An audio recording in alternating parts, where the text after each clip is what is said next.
Hello guys, എല്ലാവരും സുഖമായിട്ടിരിക്കുന്നു. കുറേ നാളായി വോയിസ് ഓവർ ചെയ്തൊരു വീഡിയോ ഉണ്ടോയെന്ന് വിചാരിച്ചിട്ട് ഡ്യൂട്ടിയൊക്കെ ആയിട്ട് തിരക്കായിരുന്നു. അപ്പം നമുക്ക് സൺഡേ ആയിട്ട് കുറച്ച് കപ്പയും ബീഫും ഉണ്ടാക്കാം. അപ്പോൾ ഇത് ആക്ച്വലി എൻ്റെ വീഡിയോ അല്ല, ഇതിൻ്റെ കെട്ടിയവൻ്റെ വീഡിയോ ആണ്. കെട്ടിയനാണ് ബീഫിൻ്റെ സ്പെഷ്യലിസ്റ്റ്. സോ പുള്ളിക്കാരനാണ് ഇന്നത്തെ മെയിൻ ഷെഫ്.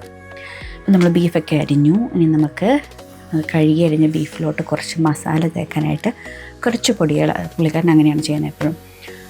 മഞ്ഞൾപ്പൊടിയും മുളക് പൊടിയും മല്ലിപ്പൊടിയും മസാലപ്പൊടിയും കൂടെ നമ്മൾ ഫ്രൈങ് പാനിലിട്ട് നന്നായിട്ടൊന്ന് ചൂടാക്കി ഒരു ചെറിയ ബ്രൗൺ കളറാവുന്ന വരെ ചൂടാക്കിയതിന് ശേഷമാണ് ബീഫിനകത്തോട്ട് പുരട്ടുന്നത്. അപ്പോൾ നമുക്ക് എല്ലാ പൊടികളും ഇട്ട് ചെറുതായിട്ടൊന്ന് ചൂടാക്കിയെടുക്കാം. നമുക്കിവിടെ ഏറ്റവും കൂടുതൽ മിസ് ചെയ്യുന്ന ഒരു കാര്യമാണ് ഫുഡ്, നമ്മുടെ നാടൻ ഫുഡ്. ഇവിടെ എത്ര റെസ്റ്റോറൻറ്റിൽ പോയാലും നമുക്ക് നമ്മുടെ നാട്ടിലെ ആ ഫുഡിൻ്റെ ടേസ്റ്റ് എത്ര നല്ല റെസ്റ്റോറൻ്റ് ആണെങ്കിലും കിട്ടില്ല. കാരണം അറിയാമല്ലോ, നമുക്ക് ഏറ്റവും കൂടുതൽ ഇവിടെ നിന്ന് മിസ് ചെയ്യുന്ന സാധനം ഫുഡാണ്. അപ്പോൾ നമ്മൾ മാക്സിമം വീട്ടിലുണ്ടാക്കി കഴിക്കാൻ നോക്കും. അപ്പോൾ മസാലപ്പൊടി റെഡിയായി. ഇനി നമുക്ക് കുറച്ച് ഇഞ്ചിയും വെളുത്തുള്ളിയും സവാളയും വേണം. അപ്പോൾ ദശുവിൻ്റേതായ കോൺട്രിബ്യൂഷനായിട്ട് കുറച്ച് ഇഞ്ചി വെളുത്തുള്ളിയൊക്കെ തൊലി ഇളഞ്ഞിടിക്കുകയാണ്.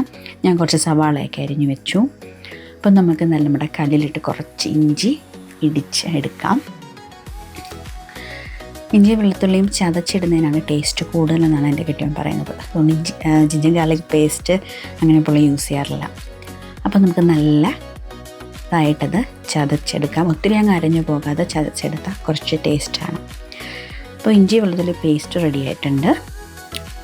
സവാള റെഡി, മസാലക്കൂട്ട് റെഡി. അപ്പോൾ നമുക്ക് ബീഫിനകത്ത് പുരട്ടിയാലോ. നല്ല ബീഫ് കുക്കറിനകത്തിട്ട് ആ മസാലപ്പൊടിയെല്ലാം ഇട്ടിട്ട് കുറച്ച് ഇഞ്ചി വെളുത്തുള്ളി ചതച്ചതും ചേർത്തിട്ട് അതിനകത്തിട്ട് കുറച്ച് സവാളയും ചേർക്കണം. എന്നിട്ട് കുറച്ച് കറിവേപ്പിലയും ഇച്ചിരി നാരങ്ങാനീരും ഉപ്പും കൂടെ ഇട്ട് നന്നായിട്ട് അങ്ങോട്ട് പുരട്ടണം. എല്ലാം നന്നായിട്ട് മിക്സ് ചെയ്ത് കുറച്ച് നേരം ഫ്രിഡ്ജിൽ വെക്കാൻ പറ്റുമെങ്കിൽ കുറച്ചുകൂടെ ടേസ്റ്റ് ആയിരിക്കും. നന്നായിട്ട് മസാല ഇട്ടിട്ട് അപ്പോൾ നമ്മൾ നന്നായിട്ട് മിക്സ് ചെയ്തു. കുക്കർ അടച്ചു. നമുക്കിനി അടുപ്പിലോട്ട് വെക്കാം.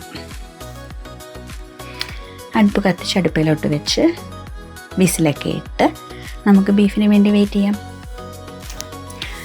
അപ്പോൾ കപ്പയും ബീഫും നമ്മുടെ ഒരു വികാരം തന്നെയാണല്ലേ. അപ്പോൾ നമുക്കതിന് ബീഫ് റെഡി ആകുമ്പോഴത്തേക്കും കുറച്ച് മസാല റെഡിയാക്കാം. അതിനായിട്ട് നമ്മൾ ചട്ടി വെച്ചിട്ട് അതിനകത്തോട്ട് ഇഞ്ചി വെളുത്തുള്ളിയും നന്നായിട്ട് വരണ്ടപ്പോൾ സവാള ഇട്ടു. ഇടയ്ക്ക് ഇത്തിരി റിഫ്രഷ്മെൻ്റ് ആയിട്ട് ഒരു ഗ്ലാസ് ബിയറും കെട്ടിയോനും ഞങ്ങൾക്ക് രണ്ടുപേർക്കും ടെസ്കോയിലെ സ്പെഷ്യൽ ഒരു മാംഗോ ജ്യൂസ് ഉണ്ട്. നല്ല സൂപ്പർ ടേസ്റ്റാണ് കേട്ടോ. നല്ലൊരു കുറുകിയ കൺസിസ്റ്റൻസിയാണ്. അതുകൊണ്ട് ചേർത്ത് ചീസൊക്കെ അടിച്ച് കളഞ്ഞു. അപ്പോഴത്തേക്കും സവാള വഴണ്ടു. ബാക്കിയിരുന്ന മസാല അതിലിട്ടു.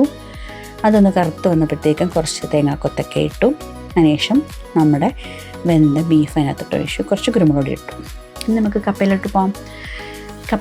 കപ്പ ഫ്രോസൺ ആയിരുന്നു. അതിൻ്റെ തണുപ്പ് മാറാൻ വേണ്ടിയിട്ട് കുറച്ച് വെള്ളം ഒഴിച്ച് അവിടെ വെച്ചു. അപ്പോഴത്തേക്കും ദശു ക്ലീനിങ് തുടങ്ങിയിട്ടുണ്ട്.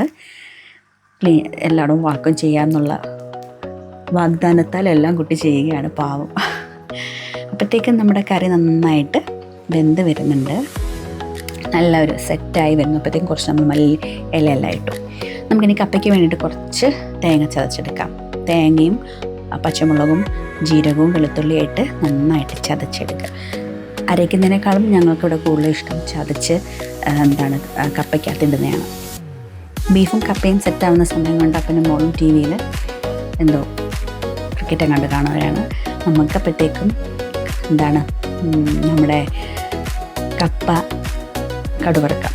അതിന് കുറച്ച് എണ്ണ ഒഴിച്ച് പാൻ ചൂടാകുമ്പോഴത്തേക്കും കുറച്ച് കടുകും നമ്മുടെ വറ്റൽമുളകും കറിവേപ്പിലയും ഇട്ടിട്ട് അതിനകത്തോട്ട് നമുക്ക് നമ്മുടെ തേങ്ങയിട്ട് വഴറ്റി അതിനകത്തോട്ട് കപ്പ തട്ടിയിടാം.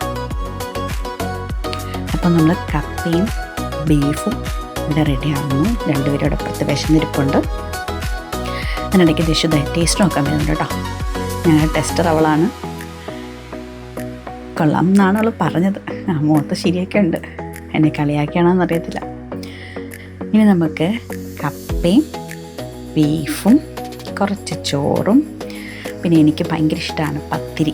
ആ പത്തിരിയും ഇവിടെ ചേർത്ത് കഴിക്കാം. അപ്പോൾ എല്ലാവർക്കും ഇഷ്ടമായെന്ന് വിചാരിക്കുന്നു. ബൈ. Thanks for watching.